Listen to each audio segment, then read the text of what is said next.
Boa tarde a todos. Mais um belíssimo sábado do mês de outubro. E hoje eu quero falar de mais uma obra da Denise Stoklos chamada Desmedeia.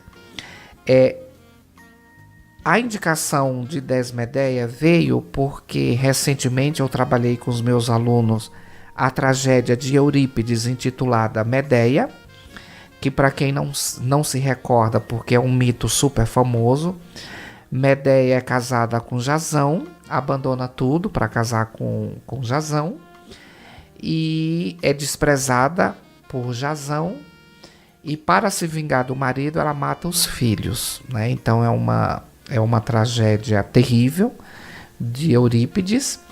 E essa tragédia de Eurípides ela sofreu ao longo do tempo, ao longo dos séculos, porque na verdade a obra foi escrita no século V a.C., ela sofreu muitas releituras. Talvez as duas mais famosas sejam Gota d'Água, que fez muito sucesso na década de 60, 70 com Bibi Ferreira, e a Denise Stoklos criou um espetáculo também muito interessante chamado Desmedeia. Então o próprio título já dá sinal do que seja. Então eu vou apresentar esta obra para vocês, que foi escrito entre 93 e 94 em Nova York, quando a Denise ganhou uma bolsa da fundação de uma das fundações de Nova York e escreveu essa peça muito bonita.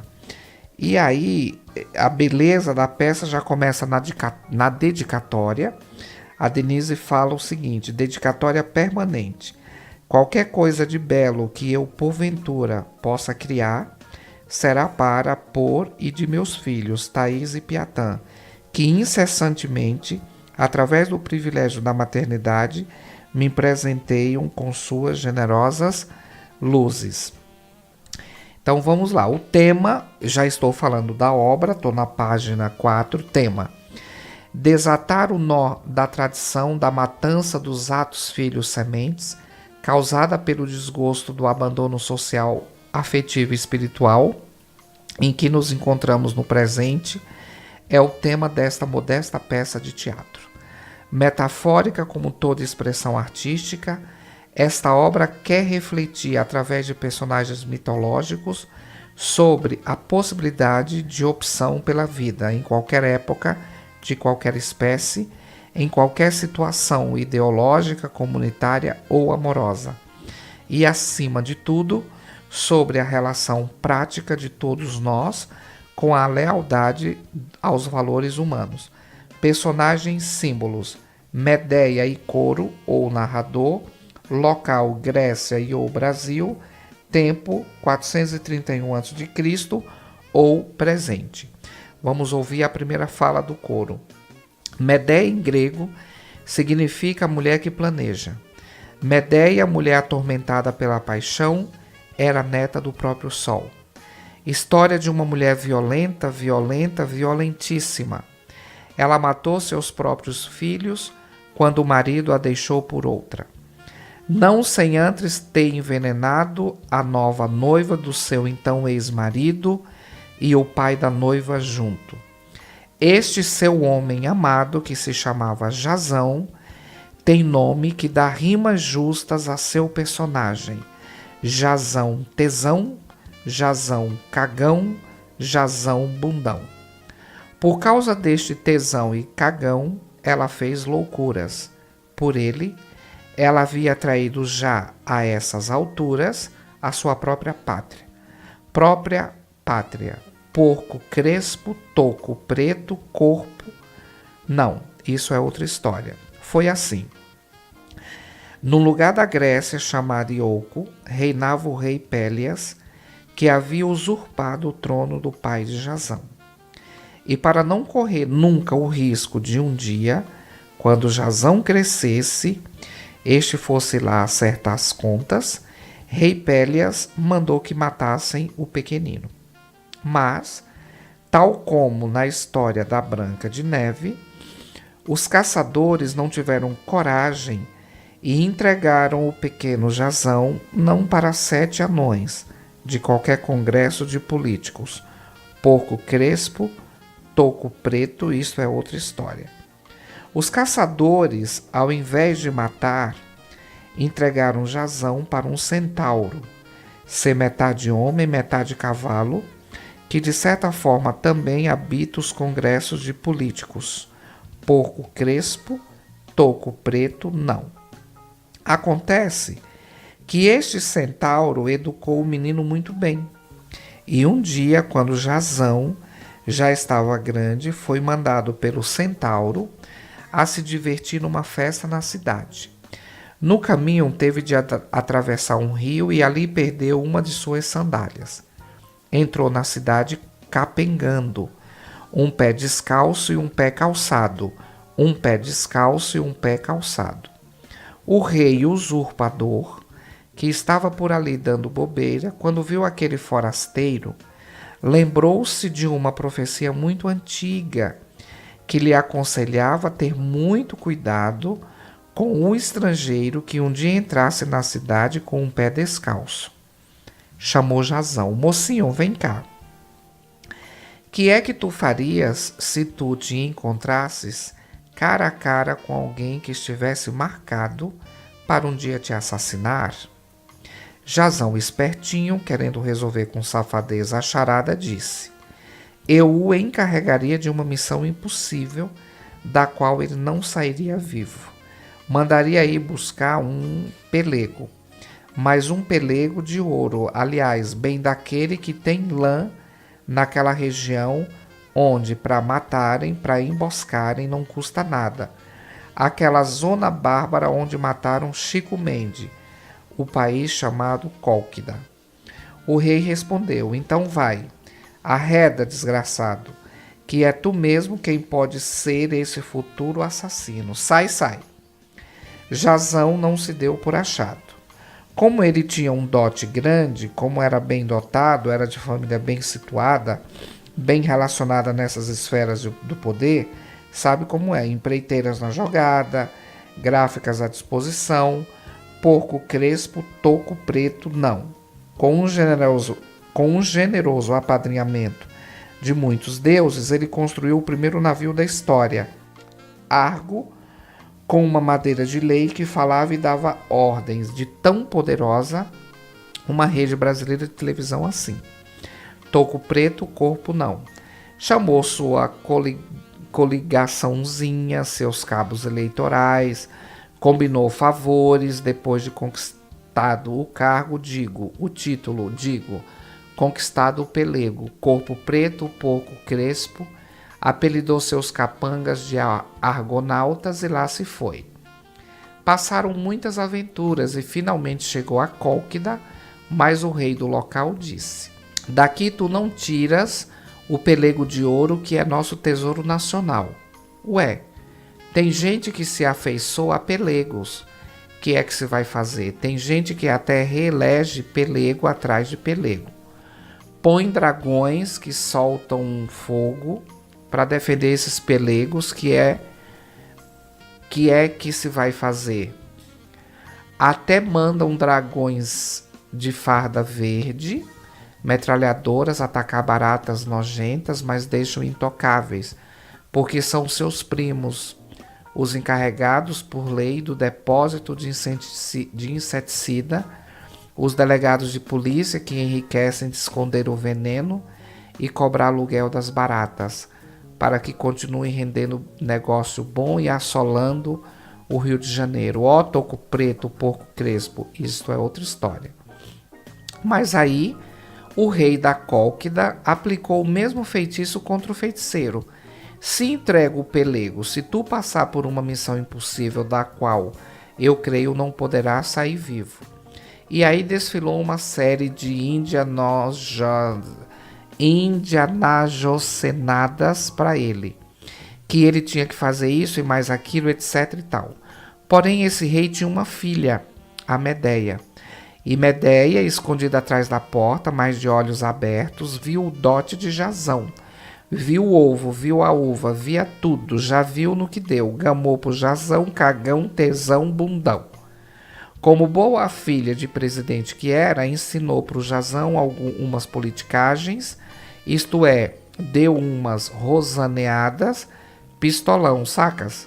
Encurtando, Jazão acabou por conseguir zarpar dali com o pelego de ouro, com seus colegas de viagem, os argonautas, com a filha do rei Medeia e ainda pegando carona no navio o irmão de Medeia. Logo atrás veio desesperado tentando alcançá-los o rei, pai abandonado. Mas Medeia não teve dúvida. Matou a bordo seu próprio irmão, cortou-o em pedaços e atirou-os ao mar, para que assim o pai, catando os pedaços do filho, se atrasasse na perseguição. Ufa, não acabou. Chegando a Iolco, o rei recebeu o pelego, mas como bom governante manteve a tradição de não cumprir promessa. Entregou o trono para o Jazão? Nada. Ah, mas para quê? Medeia ficou puta, falou para as filhas dele, mas com o jeitinho de um bom candidato, a Candura em pessoa falou assim: sabem, eu acho que o rei, o pai de vocês, está meio velhaco, meio chumbadão, está precisando de um trato. Eu conheço um banho num óleo fervente, mágico, do qual ele ressuscita novinho em folha. Depois que vocês, as filhas, puserem ele lá dentro do caldeirão, sabem? Mais picadinho. Ah, e esse sonho reincidente que todos temos de um dia fazer dos reis picadinho, porco crespo. E elas ouvindo diziam uma para a outra, bem crédulas: ai que bom, este plano é bem real. E elegeram Toco Preto. Digo, meteram o homem no caldeirão, mas o rei, depois de picadinho e mergulhado em óleo fervente, babau. Ressuscitou nada. Desta vez, quem saiu correndo atrás da Medeia e do Jazão foram os cupinchas do rei Pélias ensopado picadinho, aquele que na pizza, digo, porco crespo, toco, no frigido ensopado, perderam a mamata do governo. Nosso casal fugiu para outro lugar da Grécia, chamado Corinto. Lá viveram por 10 anos. Tiveram 2 filhos, e daí o Jazão se engraçou pela filha do rei, a princesa Gláucia, e o resto eu já contei. Ufa! É claro que toda essa sacanagem para nós brasileiros é pinto. Nós que vemos absurdos de mais centímetros, muito maiores mesmo, e oficiais, ilegais e anistiados e absolvidos acontecendo todo dia. E mais uma, Medeia não é de carne e osso como nossos criminosos. É apenas um mito criado para simbolizar e espelhar esse lado escuro da natureza humana, para que possamos refletir sobre ele e transformá-lo. Que a nossa Medeia, portanto, se desmedeie, se transforme, evolua, remedeie-se o mito já, que se remende essa característica simbólica do perdurável escuro da natureza humana.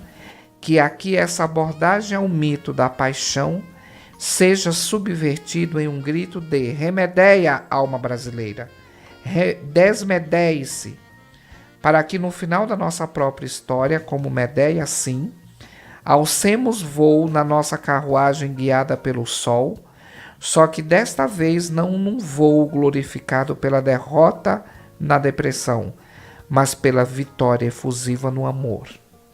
Nem que isso se chame utopia, que para nós essas almas em processo desmedeico diário rumo à eternidade do amor. Para nós, utopia, na verdade, rima bem com mudança agora, já e todo dia. Vejam que beleza a introdução desse texto magistralmente escrito pela nossa atriz maior brasileira, Denise Stoklos, que para o nosso enleio, para o nosso encanto, é iratiense. Para que nunca esqueçamos das grandes pessoas da nossa terra, vou ler apenas um trechinho da biografia da Denise, deixando aqui o desejo de que Irati, releia, trileia as obras dessa grande dramaturga, escritora e artista mundialmente famosa, e que também exija sempre das pessoas que estão no poder a vinda da Denise aqui para nossa cidade, para encenar para nós e mostrar esse trabalho reverenciado e aplaudido no mundo. Eu fico às vezes muito triste quando aqui no nosso país a gente não valoriza os nossos. É preciso que o mundo chancele a importância dos nossos vultos para que possamos assim aplaudi-lo. Denise Stoklos nasceu em Irati, Paraná, em 14 de julho de 1950. Começou sua carreira em Curitiba como autora, diretora e atriz em 1968. Trabalhou em diversas peças até 1977. Em 1979, estudou em Londres, onde em seguida desenvolveu seu primeiro solo, Denise Stoklos, One Woman Show, apresentando na Inglaterra e na França. Retorna ao Brasil com este espetáculo, apresentando-se e ensinando nas principais cidades brasileiras e coreografando. Em 1982, estudou na Califórnia e nesse mesmo ano criou seu segundo espetáculo solo, Elis Regina. No ano seguinte, cria e dirige seu grupo no espetáculo chamado Maldição. Em 1983, apresentou-se como atriz solo com um orgasmo adulto por 2 anos na América do Sul, Europa e Brasil. Em 1986, é coautora e atriz de Habeas Corpus. Em 1987, estreia Denise Stoklos e Mary Stuart em Nova York na temporada de comemoração dos 25 anos do La Mama. Devido ao grande sucesso de público, sua temporada foi estendida e o convite ampliado para estrear seus novos trabalhos todos os anos no La Mama. Segue-se então Hamlet em Irati e Casa. Em 1992, cria, escreve, dirige e interpreta 500 anos, um fax de Denise Stoklos para Cristóvão Colombo. Em 1993, comemorando seus 25 anos de trabalho profissional em teatro, lança os seguintes livros: Teatro Essencial, Manifesto e Reflexões em Inglês e Português, 500 anos, um fax de Denise Stoklos para Cristóvão Colombo, peça de teatro, edições em inglês, espanhol e português, e tipos, texto em português. Institui o prêmio Denise Stoklos ao jornalista que melhor divulgou o Teatro Nacional em 93, ao qual foi eleito Alberto Guzik, de saudosa memória, por votação da classe teatral.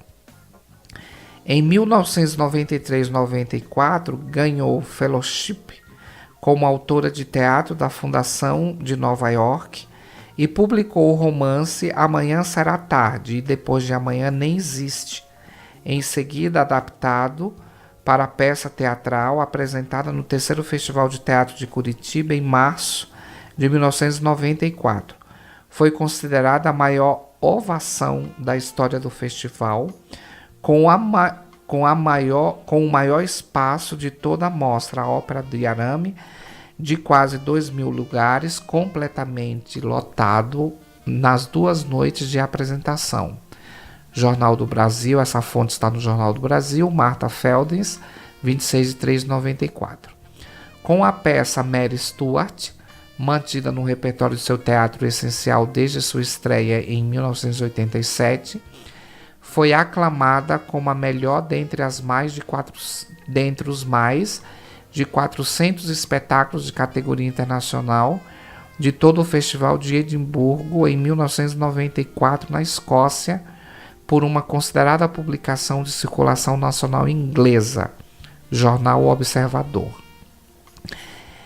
O Festival de Edimburgo é o maior festival de artes do mundo e, portanto, o mais importante do globo. Seu destaque foi apontado por outros jornais que publicaram sua foto na primeira página e também sozinha na capa inteira do suplemento de artes, Recebeu também naquele festival o prestigioso prêmio Fringe First, que é outorgado aos melhores 15 espetáculos dentre mais de 200 que concorriam por ser a primeira vez que ali se apresentava, e elogios como imperdível. É um privilégio viajar nesta jornada de Stoklos em direção à perfeição. Levou em seguida novamente este seu trabalho também em Nova York, sempre no Teatro La Mama, onde se apresenta anualmente desde 1983, relação estreada justamente com Mary Stuart.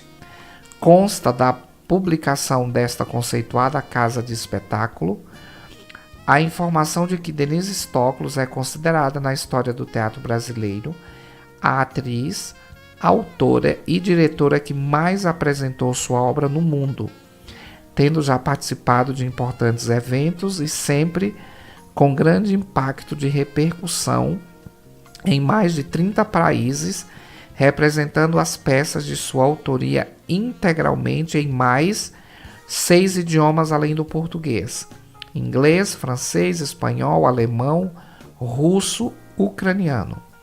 Em 1993, completando 25 anos de atividades teatrais ininterruptas, iniciou a publicação de seus livros. Então vejam, um pouco da vida dessa atriz que, para o nosso orgulho, é paranaense, para o nosso orgulho mais ainda nasceu em Irati.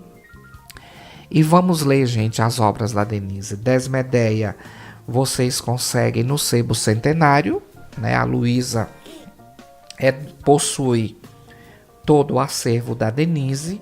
Eu também já dei uma olhada na biblioteca pública aqui de Irati.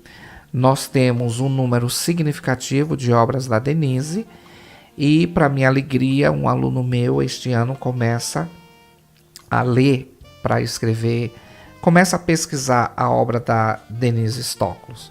Então fica aí a minha sugestão de leitura para vocês desse primor que é a releitura feliz que a Denise Stoklos faz do mito de Eurípides chamado Medeia. Vocês veem que a Denise, ao longo desta obra, mescla história dramática, elementos da própria peça Medeia, mas também elementos importantes da política do país no momento em que ela escreveu esta obra, que foi em 1995. Leiam, sejam felizes, e vamos encerrar ao falar da Denise Stoklos. Vamos ouvir uma canção da Maria Bethânia, que a Denise já participou de um espetáculo da Bethânia, então vamos finalizar com esse coroamento também na voz de uma abelha que muito luta pelo Brasil, que é Maria Bethânia.